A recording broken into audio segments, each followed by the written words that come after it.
Pozdravljeni, spoštovani obiskovalci naše spletne strani. Vabim vas, da se udeležite informativnega dne, ki bo na naši šoli, in si ogledate naše izobraževalne programe. Prikazali vam bomo izvedbene dele posameznih programov, predstavili vam bomo delo na naši šoli in delo v delavnicah. Menim, da če vas zanima katerikoli program strojništva, tekstila ali logistike, da se nam pridružite v petek ali v soboto. Pojem poklic avtoserviserka, všeč mi je zaradi tega, ker lahko sama nekaj naredim. Imam tudi zanimanje, zato ful mi je v redu.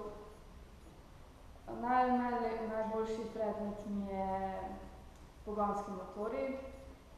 Tam delamo večinoma teorijo, ampak tudi vse zastopno. Urnik je za drugi letnik je v redu, čeprav 2 dni na teden imamo prakso, to je ful v redu. Odločila sem se za avtoserviserko, ker me je mami peljala včasih na servise in sem gledala, kako to delajo, in mi je bilo ful zanimivo. In sem tako rekla, da bom pa še jaz probala tako za fora, ampak izgleda, da mi je ful všeč.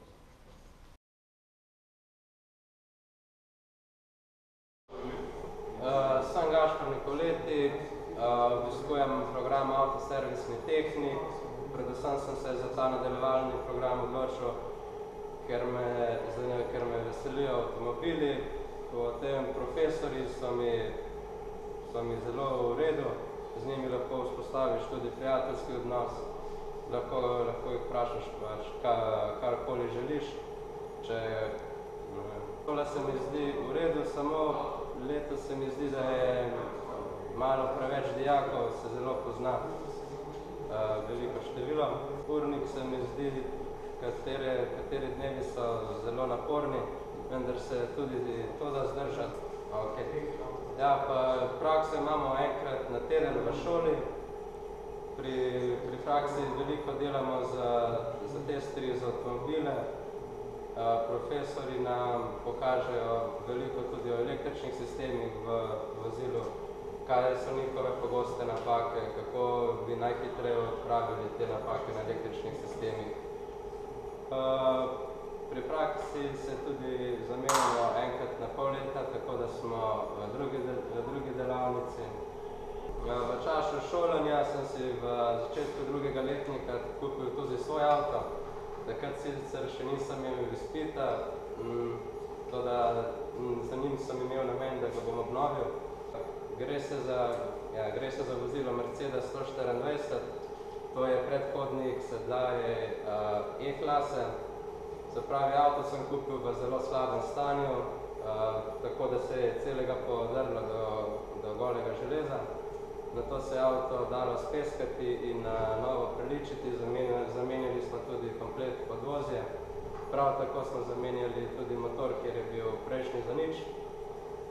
Tukaj okoli motorja je bilo malo več težav, ker se je vozilo predelovalo iz bencinarskega motorja v dizel. Tukaj je nastal problem, ker nič ni šlo skupaj, se pravi, potrebno je bilo zamenjati komplet električno inštalacijo, potem tank za gorivo in dovod goriva. Se pravi, za to obnovo sem dobil zelo veliko izkušenj. Prav tako so mi pri obnovi pomagali profesorji praktičnega pouka, dajali so mi razne nasvete.